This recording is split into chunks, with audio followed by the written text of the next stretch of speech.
Welcome, my name's Sam and this is a little greenhouse. Thank you for joining me today. We are on Wednesday and it is our second card for the stamp set of the week, Rustic Centerpieces. So if you didn't see Monday's video, it's just a standalone stamp set and it's just got 3 images and it's an online set, so you won't find it in the catalogue. So let's pop that aside for a second and I will show you my Christmas card, which we're going to turn into a birthday card. So as you can see, I've used the reindeer and the Christmas tree, and there's a candle and some holly and some berries.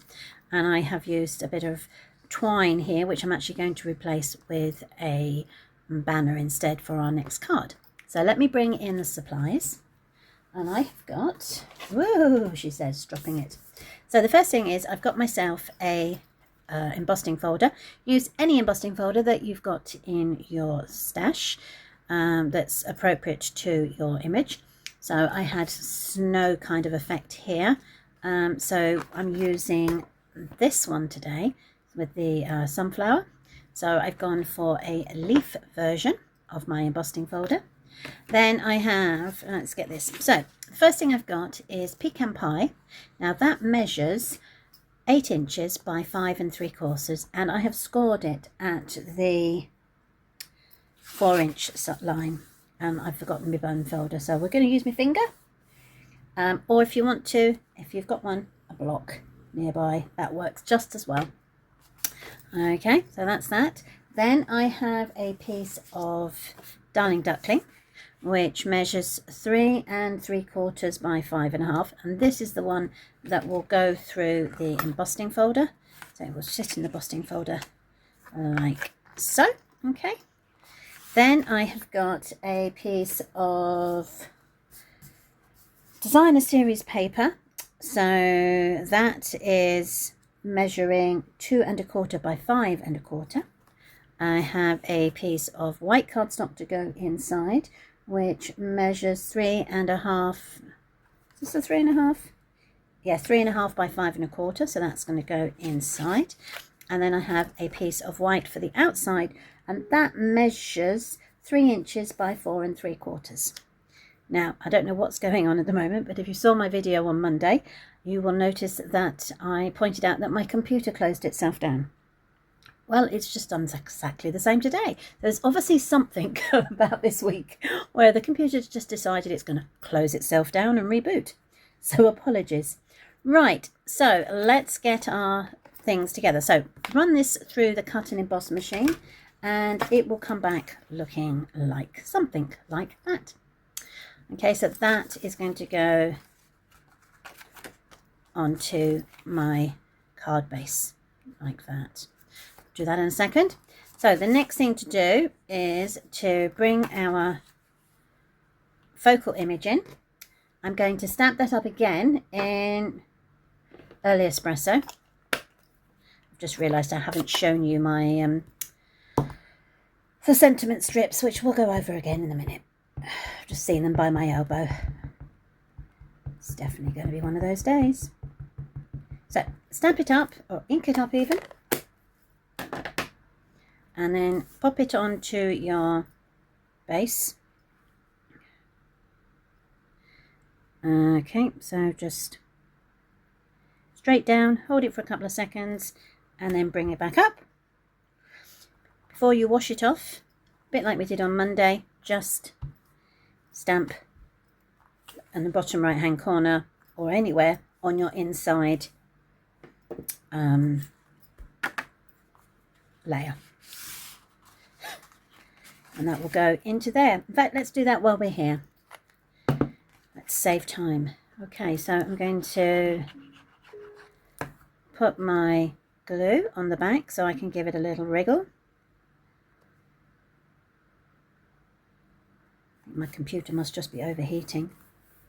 It's quite hot in the office today. I don't know if you can hear, but I've actually got the fan working. Okay, so I'm going to do the same with this while we're here. I'm going to put the glue. Now you've got two sides. This is like a flat embossed side, but this is a raised emboss, and this is the side I'm going for. I'm going to put the glue on the back here, making sure that it is well covered, because obviously it is embossed, so it will it's up and down a bit, so you'll just need to make sure that the whole bit is glued and you can get it all to stick down nicely. There we go. Right, and while we're here, let's put our designer series paper.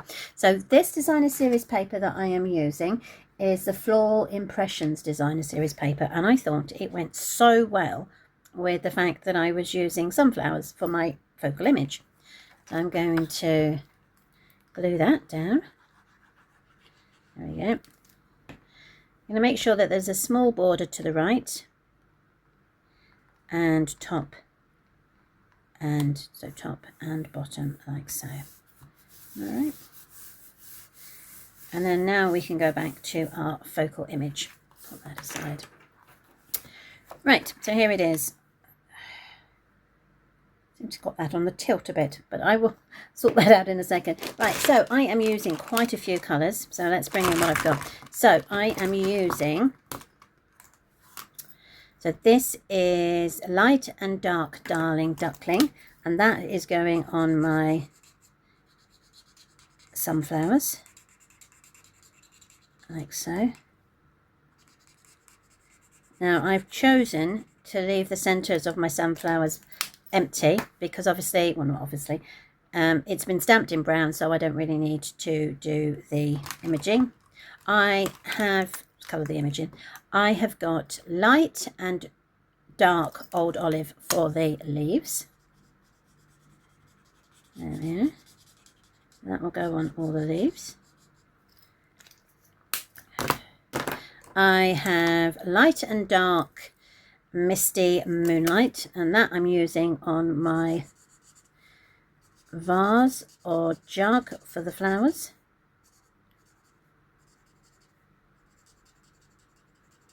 There we go.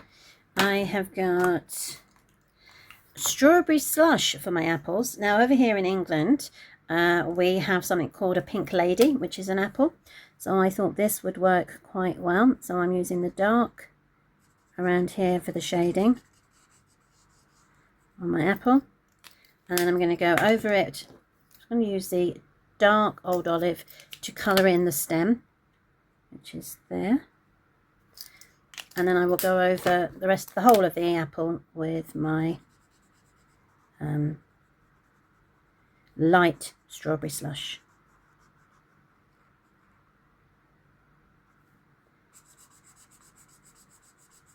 I think it's actually quite a good colour for an apple, really. Works quite well. Now we have Timid Tiger, and I'm only going to use the dark. Oh no, it's not Timid Tiger, apologies. This is Peach Pie. So this is one of the colours that appears in the Floral Impressions, and I'm going to use that for the other leaves that are visible. Then I have got, so this is light pecan pie and dark pecan pie. So let's go for the light, and that's going to colour in the wood area down here.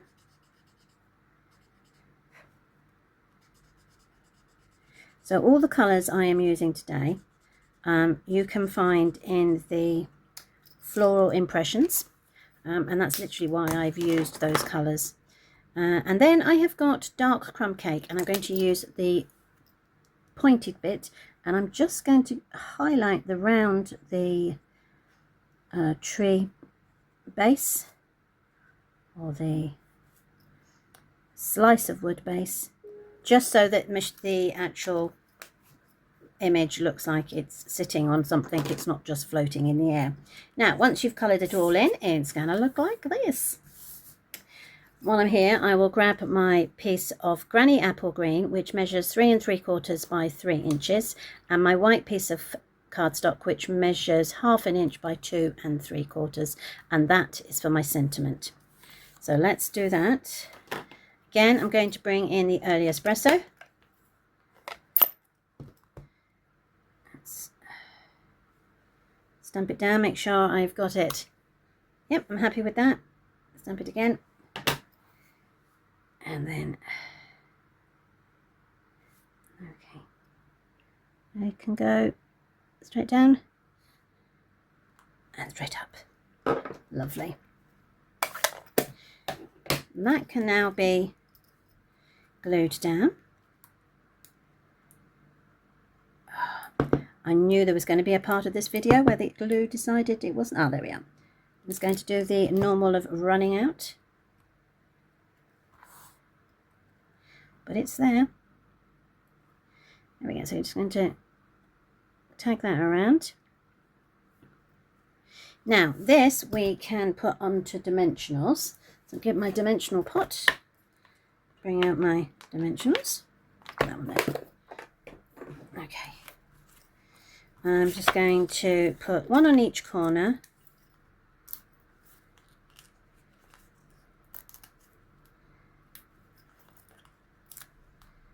As you can see, I stamped it, didn't like the way it come out, and so I had re-stamped it on the other side, which works perfectly. Thank goodness white paper has two sides. Now I'm going to move this one slightly further up to the top. I still want it peeking through, but I need space for my sentiment to go onto my card, but also show a bit down the below here. Okay, so let's do that first of all. Let's take these bits off.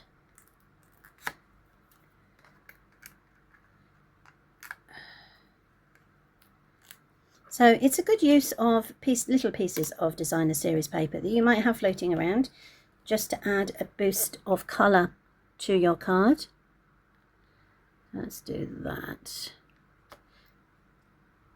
Okay, so we've got this little bit up at the top here, but a slightly bigger bit down the bottom, where this can now go onto here.